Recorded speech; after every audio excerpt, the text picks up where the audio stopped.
1, 2, 3, 4 e 5 e la 6 e la 7 che dà in fondo.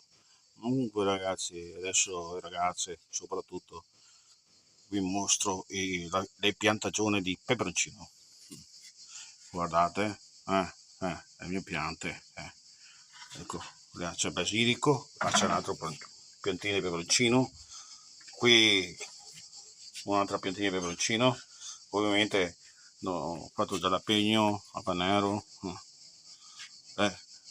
queste qua sono quelle abruzzesi, hanno prodotto di più, hanno prodotto per prima perché le ho seminate, avevo la semenza, l'ho ricavata dal precedente raccolto dell'anno scorso ovviamente.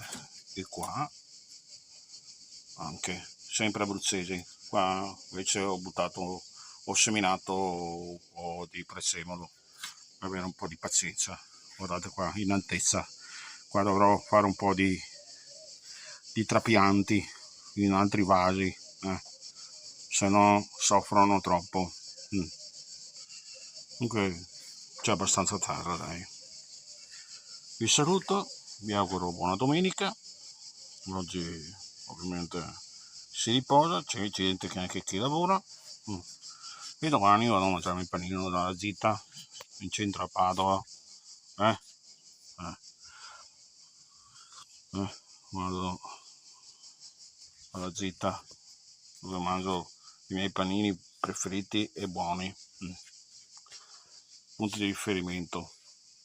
Ciao ragazzi, ciao ragazze.